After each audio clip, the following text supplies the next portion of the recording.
Na tarde fria de 27 de maio de 2016, em Santiago, no Chile, a estudante brasileira Isis Prado, de 23 anos, foi a um simples encontro marcado por um aplicativo.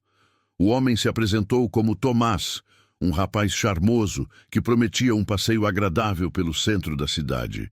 Mas o que começou como uma conversa promissora, em poucas horas, se transformou em um pesadelo silencioso, trancado entre quatro paredes de um apartamento desconhecido.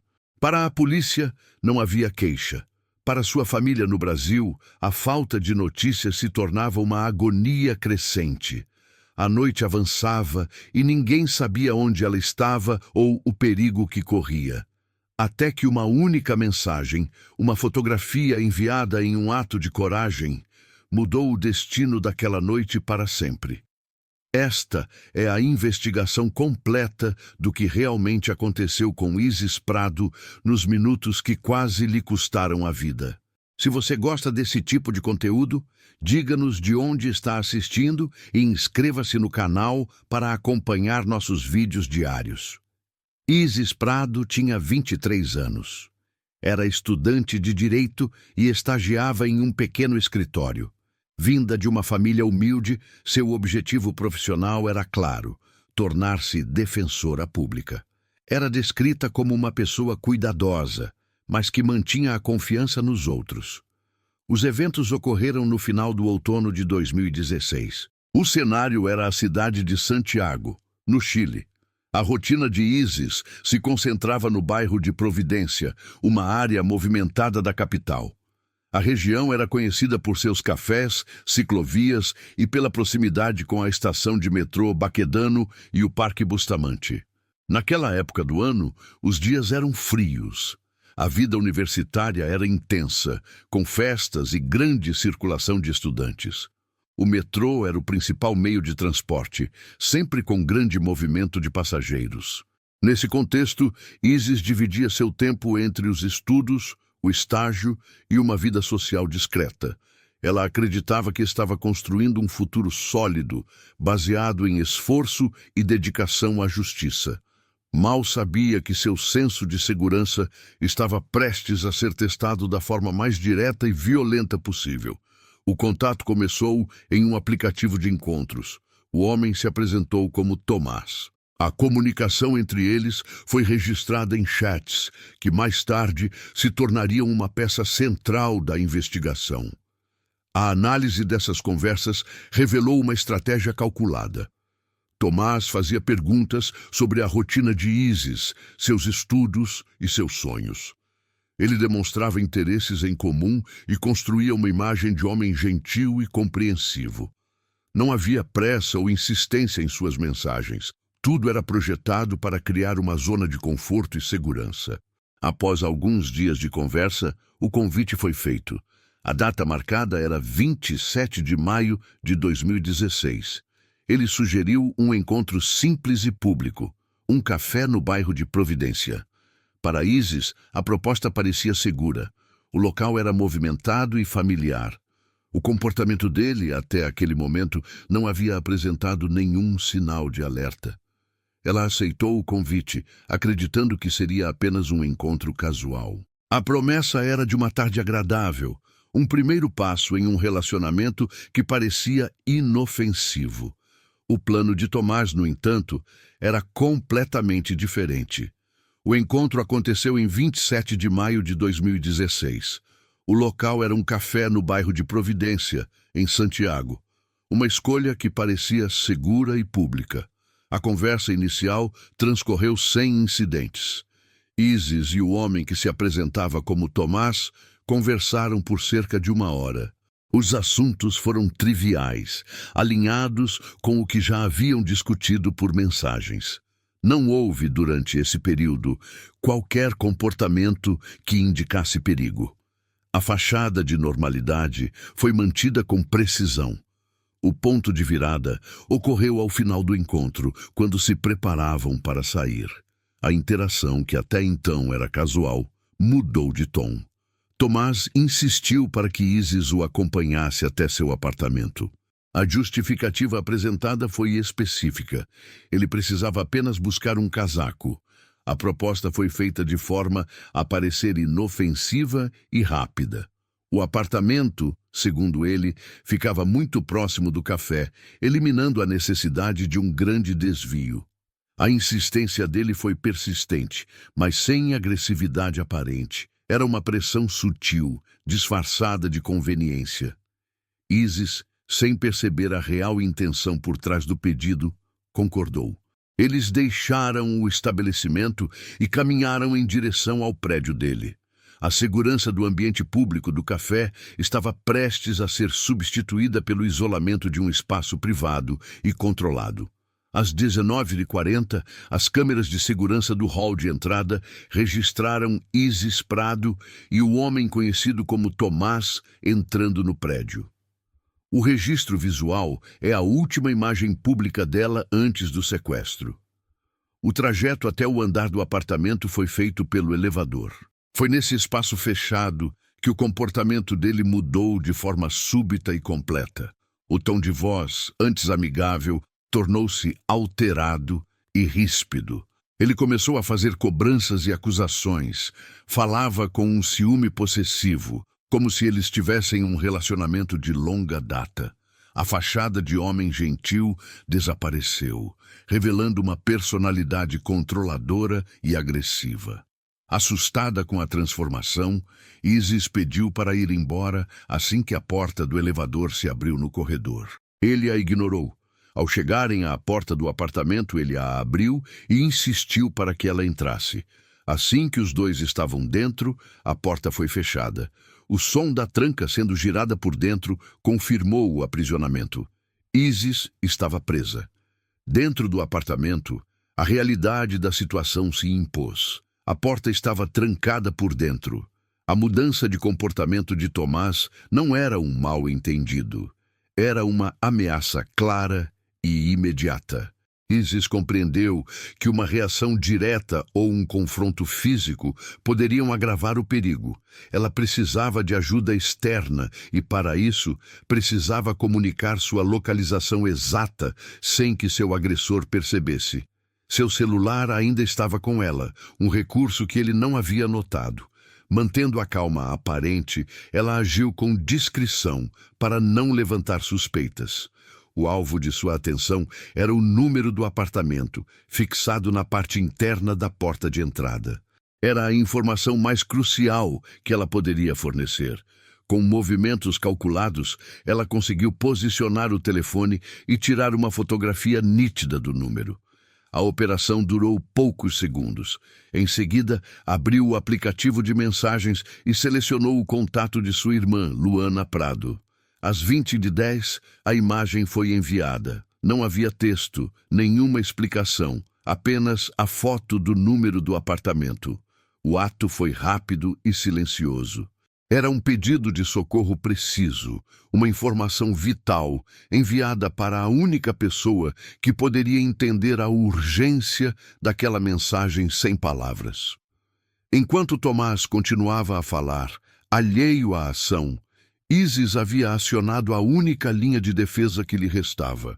A fotografia estava a caminho, e com ela a esperança de uma intervenção. Em sua casa, a quilômetros de distância, Luana Prado recebeu a notificação.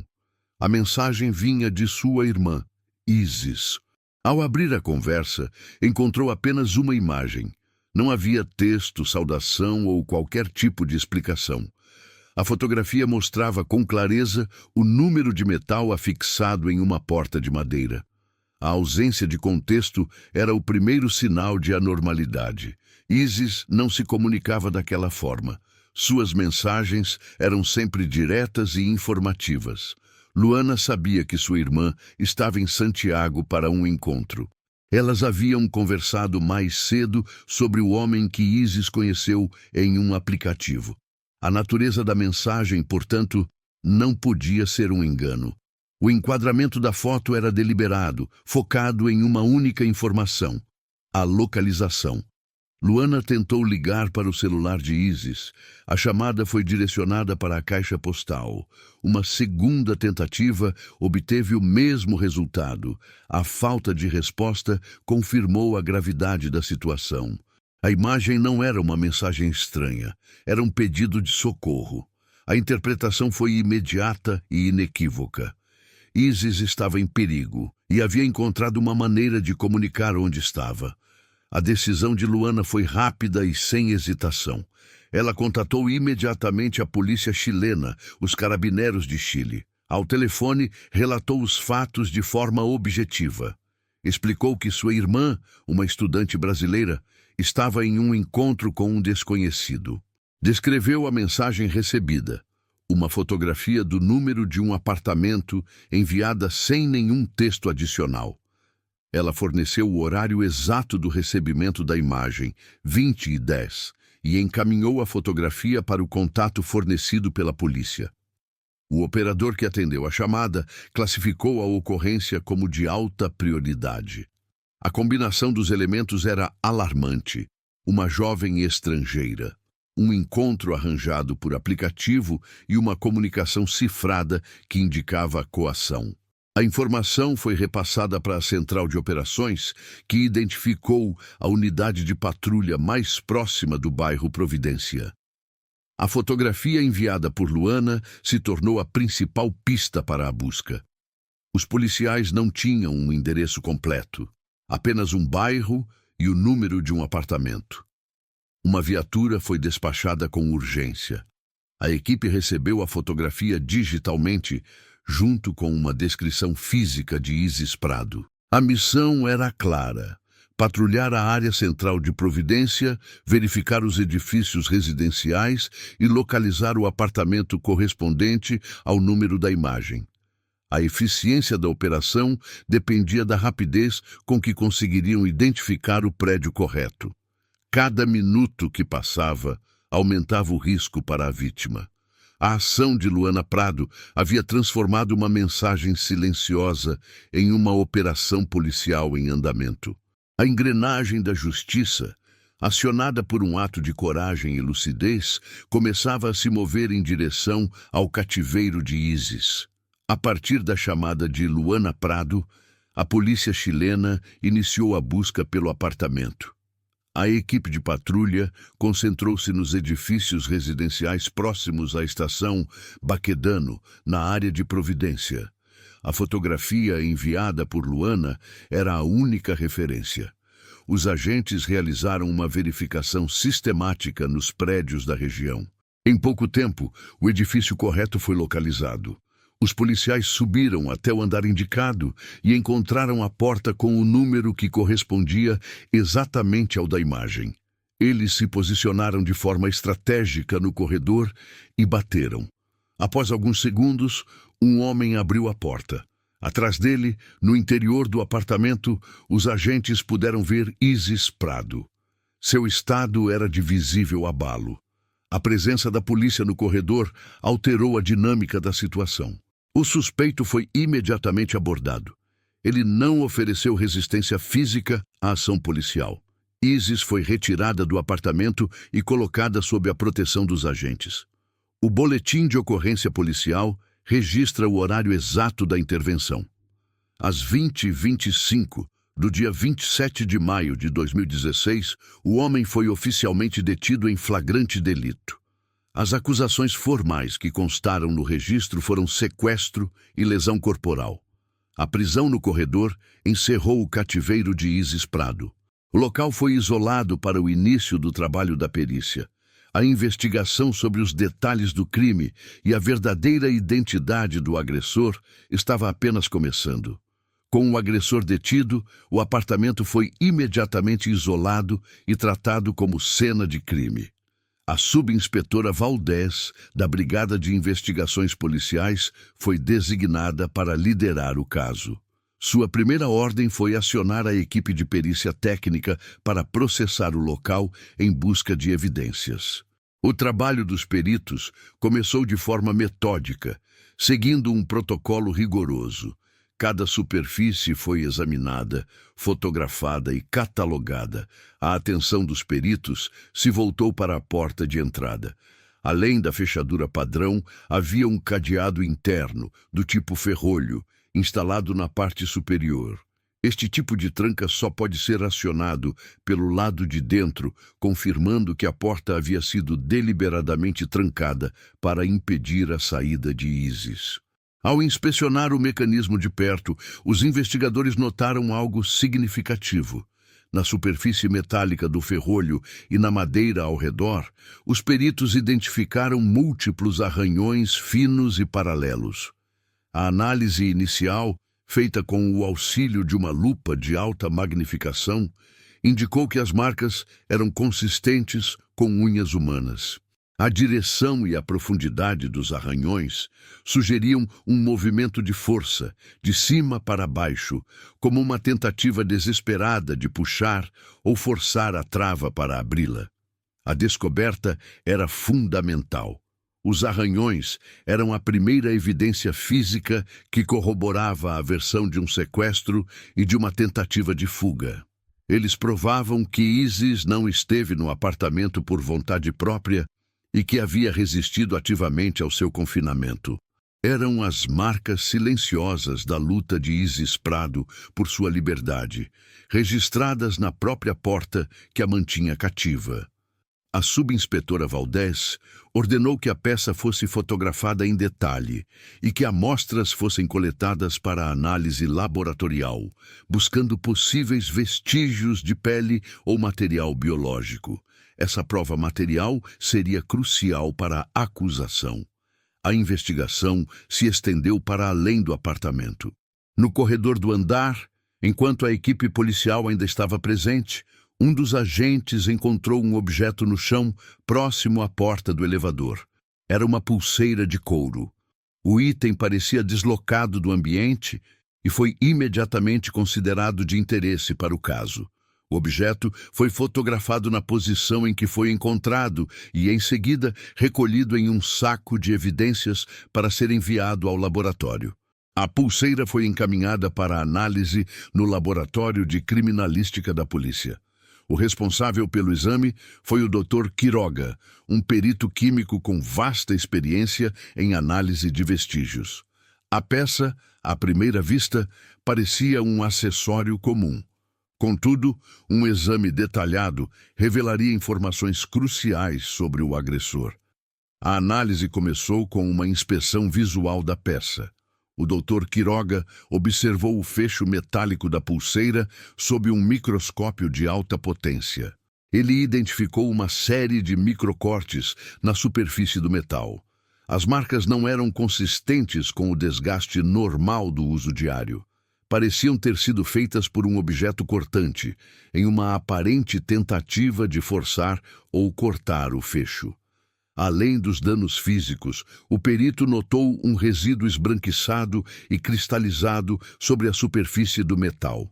Uma amostra desse material foi coletada para análise química por espectrometria. O resultado do laudo foi conclusivo. A substância era oleoresina de pimentão, o componente ativo do spray de pimenta. A cristalização indicava que o contato com o agente químico não era recente. A combinação das duas evidências era significativa. Os microcortes indicavam uma tentativa de remover a pulseira à força. O resíduo de spray de pimenta provava que o objeto esteve em contato direto com um agente incapacitante. A conclusão técnica da perícia era que a pulseira havia sido usada em um ato de contenção violenta anterior. A pista encontrada no corredor não pertencia ao caso de Isis. Pertencia ao passado do agressor e sugeria um padrão de comportamento violento que ia além da manipulação psicológica. Ele já havia usado a força antes. O homem detido foi levado para a delegacia para os procedimentos formais. Durante o interrogatório inicial, ele manteve o nome que havia fornecido a Isis, Tomás. A subinspetora Valdez, no entanto, prosseguiu com o protocolo padrão de identificação. Foi solicitada a coleta de suas impressões digitais para verificação no Sistema Nacional de Identificação do Chile. O suspeito não apresentou documentos válidos que comprovassem a identidade que alegava ter. O resultado da análise papiloscópica retornou em poucas horas e confirmou as suspeitas da investigadora. O nome Tomás era falso. A identidade do homem foi oficialmente estabelecida através da comparação de suas digitais com os registros civis. Ele era um cidadão chileno de 35 anos, com residência registrada em outra comuna de Santiago. A farsa havia sido desfeita. Com o nome verdadeiro em mãos, a subinspetora Valdés iniciou uma busca aprofundada nos bancos de dados criminais e nos registros de ocorrências da polícia. A pesquisa revelou um histórico que, imediatamente, chamou sua atenção.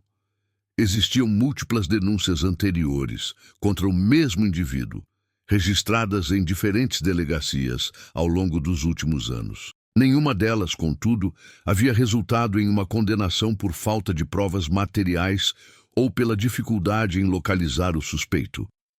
Valdés analisou cada um dos boletins de ocorrência. Um padrão claro começou a emergir. As vítimas eram sempre mulheres jovens, contatadas através de aplicativos de relacionamento. Em todos os relatos, o agressor utilizava nomes falsos diferentes, o que dificultava o cruzamento das informações entre as jurisdições. O método de operação era consistente. Ele construía uma imagem de confiança, marcava encontros em locais públicos e, sob um pretexto, convencia as mulheres a irem para um local privado.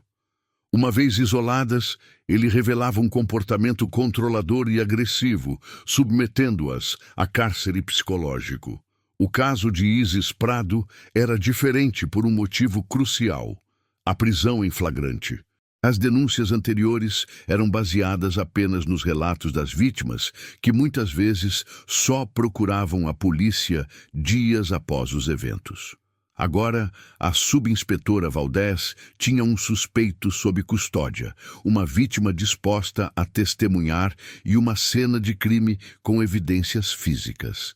A revelação da verdadeira identidade do agressor foi o elo que permitiu à polícia conectar os pontos. O homem que se apresentava como Tomás não era um agressor de primeira viagem. Ele era um predador que operava de forma sistemática. E sua prisão, no caso de Isis Prado, abriu a porta para a resolução de uma série de outros crimes não solucionados. O telefone celular do suspeito foi apreendido como evidência no momento da prisão. O aparelho foi imediatamente encaminhado para a unidade de perícia digital da polícia. A análise inicial do dispositivo confirmou que grande parte dos registros de conversas em aplicativos de mensagens havia sido deletada. A ação de apagar os dados indicava uma tentativa clara de ocultar provas. A equipe de peritos iniciou o processo de recuperação forense dos dados. O trabalho foi complexo, mas bem-sucedido. Os especialistas conseguiram restaurar um volume significativo de chats e mensagens que haviam sido removidos da memória do aparelho.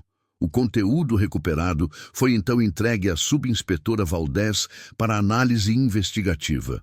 O material era extenso. A análise revelou dezenas de conversas com diferentes mulheres, muitas delas ocorrendo de forma simultânea. A subinspetora Valdés e sua equipe examinaram cada diálogo em busca de um padrão de comportamento. O que encontraram foi um método de operação consistente e calculado. Ele não se limitava a conversas casuais para marcar encontros. As mensagens mostravam um esforço sistemático para coletar informações detalhadas sobre a rotina de suas vítimas em potencial. Ele fazia perguntas específicas sobre locais de trabalho, horários de aulas e atividades diárias. O foco principal, no entanto, era o sistema de transporte público. Uma parte significativa das perguntas era sobre os trajetos de metrô. Ele questionava sobre as estações que as mulheres usavam, as linhas que pegavam e os horários de pico em que viajavam. Em alguns casos, ele demonstrava conhecimento prévio das rotas, usando a informação para criar uma falsa sensação de afinidade e conveniência para futuros encontros. A investigação digital provou que o ataque a Isis Prado não foi um ato impulsivo ou um encontro que deu errado. Era o resultado de um plano. O agressor selecionava seus alvos com base na previsibilidade de suas rotinas. Ele estudava seus movimentos e horários antes mesmo de marcar o primeiro encontro presencial. As conversas apagadas não eram apenas diálogos, eram dossiês de vigilância. A evidência eletrônica transformou a compreensão do caso. O suspeito não era apenas um homem com histórico de violência. Ele era um predador organizado que usava a tecnologia para planejar seus crimes. Com a identidade real do suspeito confirmada, a subinspetora Valdez teve a ferramenta necessária para reexaminar casos antigos. Ela solicitou os arquivos de todas as denúncias não solucionadas que envolviam manipulação e cárcere privado nos últimos 5 anos em Santiago. O trabalho era manual e detalhado. Valdez e sua equipe analisaram dezenas de relatórios, buscando similaridades com o caso de Isis Prado. O padrão que havia emergido das denúncias anteriores agora se tornava inegável. Os relatos das vítimas anteriores descreviam o mesmo método de operação: o contato inicial por aplicativos, a construção de uma persona confiável, o encontro em local público e o pretexto para levar a vítima a um local isolado. A violência era primariamente psicológica, baseada em controle e intimidação. A principal barreira para a investigação, até aquele momento, era o uso de nomes falsos. Cada denúncia havia sido registrada com um pseudônimo diferente, o que impedia que os sistemas de busca conectassem os crimes ao mesmo indivíduo. As denúncias também estavam espalhadas por diferentes delegacias de Santiago, criando silos de informação que não se comunicavam de forma eficaz. Não havia um protocolo para cruzar ocorrências de diferentes bairros que, apesar de terem suspeitos com nomes distintos, apresentavam um modus operandi idêntico. A prisão em flagrante, no caso de Isis Prado, foi o evento que quebrou essa barreira. Pela primeira vez, a polícia tinha um rosto, impressões digitais e o nome verdadeiro do agressor. A subinspetora Valdez conseguiu, finalmente, ligar formalmente as denúncias antigas ao mesmo suspeito. A investigação revelou uma falha sistêmica. A falta de um sistema integrado para cruzar informações sobre crimes com características semelhantes permitiu que o agressor agisse por anos sem ser identificado. A conclusão da subinspetora Valdez foi direta. O ataque a Isis Prado poderia ter sido evitado. Se as denúncias anteriores tivessem sido interligadas e investigadas como parte de um padrão de crime em série, o suspeito poderia ter sido identificado e detido muito antes. A lenta engrenagem da justiça, prejudicada pela burocracia e pela falta de comunicação entre os distritos policiais, havia permitido que um predador continuasse a operar. A segurança de várias mulheres foi comprometida por essa ineficiência. O caso expôs uma vulnerabilidade crítica no sistema policial, gerando um debate interno sobre a necessidade de modernizar os métodos de investigação para lidar com criminosos que usam a tecnologia e o anonimato para cometer seus delitos. A notícia da prisão se espalhou rapidamente. O caso, que começou com um círculo restrito de amigos de Isis Prado, logo alcançou a ampla comunidade de estudantes brasileiros em Santiago. A informação circulou por meio de grupos de mensagens e redes sociais, gerando um sentimento imediato de choque e preocupação. Muitos estudantes compartilhavam uma rotina semelhante à de Isis, utilizando o mesmo sistema de transporte público e frequentando as mesmas áreas do bairro de Providência. A percepção de segurança na cidade foi abalada. Nesse contexto, uma figura central emergiu para organizar a resposta da comunidade: o professor Sarmiento. Ele era o orientador de Isis no escritório de advocacia onde ela estagiava. Ao ser informado sobre o sequestro e a prisão do agressor, Sarmiento agiu de forma decisiva. Sua primeira providência foi contatar diretamente o consulado brasileiro em Santiago. A comunicação do professor com o órgão diplomático foi firme e objetiva. Ele exigiu que o consulado providenciasse apoio consular completo e efetivo para Isis Prado. A solicitação incluía garantir que ela tivesse acesso à representação legal qualificada, assistência psicológica imediata e um canal de comunicação seguro e constante com sua família no Brasil. A intervenção de Sarmiento deu um peso institucional à mobilização que crescia entre os estudantes.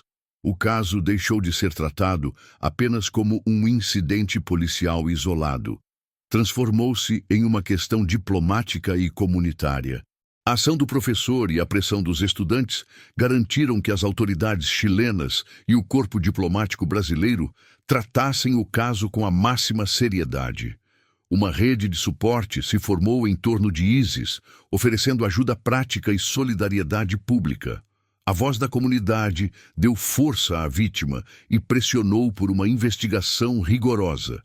O caso de Isis Prado gerou consequências diretas e duradouras que se estenderam para além da investigação policial e do processo judicial. A repercussão do crime não ficou restrita aos envolvidos. Ela provocou uma mudança significativa na percepção de segurança entre os estudantes estrangeiros que viviam em Santiago, especialmente na comunidade brasileira. A história de Isis serviu como um alerta concreto sobre os perigos que poderiam estar ocultos em interações sociais aparentemente normais. A primeira resposta a essa nova realidade veio da própria comunidade universitária. O sequestro de uma estudante em circunstâncias tão comuns gerou um movimento de organização coletiva. Estudantes brasileiros, em colaboração com outros intercambistas, criaram um grupo de alerta. A iniciativa não era informal. Utilizava plataformas de mensagens instantâneas para criar uma rede de comunicação rápida e eficiente, com o objetivo claro de garantir a segurança mútua. O funcionamento do grupo era prático e direto. Os membros compartilhavam informações em tempo real sobre atividades suspeitas observadas em áreas de grande circulação, como estações de metrô, campi universitários e bairros com vida noturna. Havia um protocolo para relatar a localização e o horário de encontros com pessoas desconhecidas a um contato de confiança dentro da rede. O grupo também promovia o conceito de sistema de companhia, incentivando os estudantes a não se deslocarem sozinhos durante a noite. A plataforma se tornou uma ferramenta de prevenção ativa, um sistema de vigilância comunitária que visava preencher as lacunas que a segurança pública não conseguia cobrir.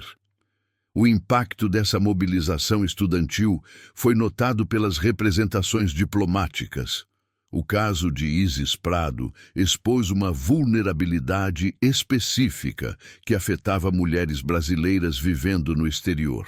Em resposta, os consulados brasileiros em Santiago e em outras cidades com grande população de estudantes passaram a adotar uma postura mais proativa em relação à segurança. Uma das principais medidas foi a criação e distribuição de cartilhas de segurança. Esses folhetos não eram genéricos, foram elaborados com foco nos riscos específicos enfrentados por jovens mulheres em um país estrangeiro. O material continha informações objetivas, números de telefone de emergência, incluindo linhas diretas para denúncias de violência contra a mulher e o contato do setor de assistência consular. As cartilhas também traziam recomendações práticas. Havia seções dedicadas à segurança em aplicativos de relacionamento, com conselhos sobre como verificar a identidade de uma pessoa e a importância de sempre realizar os primeiros encontros em locais públicos e movimentados. O material alertava sobre táticas de manipulação comuns e instruía sobre como proceder em caso de se sentir em perigo. A distribuição era feita durante eventos de recepção de novos estudantes e ficava disponível de forma permanente nas sedes consulares. O legado do caso, portanto, foi duplo. No nível comunitário, gerou uma cultura de maior cautela e solidariedade, materializada em redes de apoio e alerta. No nível institucional, forçou os órgãos oficiais a reconhecerem uma falha na orientação de segurança e a criarem ferramentas de prevenção direcionadas. A experiência de Isis Prado, embora traumática, tornou-se um catalisador para mudanças. As ações que se seguiram tinham um único propósito: garantir que a confiança depositada em um estranho não terminasse para outra pessoa em uma porta trancada. A prevenção passou a ser tratada não como uma sugestão, mas como uma necessidade. A jornada de Isis Prado começou com a promessa de um encontro simples. Um café em Santiago, uma conversa casual. Em poucas horas, essa promessa se transformou em uma experiência de controle e violência. O caso expôs a fragilidade da confiança em um ambiente onde as aparências são facilmente construídas. A história não foi sobre um romance que terminou mal. Foi sobre um ataque planejado, executado com precisão por um predador que dominava a arte da manipulação. O agressor não foi impulsivo, ele foi metódico. Usou um nome falso para apagar seu passado e proteger sua identidade. Ele estudou a rotina de sua vítima através de conversas que pareciam inofensivas. Cada passo foi calculado para isolar e dominar. A gentileza inicial era uma ferramenta. O charme era uma fachada construída para desarmar as defesas naturais de uma pessoa. A confiança de Isis não foi um erro de julgamento. Foi o alvo de uma estratégia deliberada. O crime foi a quebra dessa confiança. A violência não começou quando a porta foi trancada, mas no momento em que a primeira mentira foi contada no aplicativo de encontros. As evidências recuperadas, dos chats apagados à pulseira encontrada no corredor, não contavam a história de um único evento, mas de um padrão de comportamento. O homem que se apresentava como Tomás era um agressor em série, cuja atividade só foi interrompida pela lucidez de uma vítima e pela eficiência de uma resposta policial acionada por uma única fotografia. O caso de Isis Prado, com todas as suas evidências e consequências, deixa uma questão central.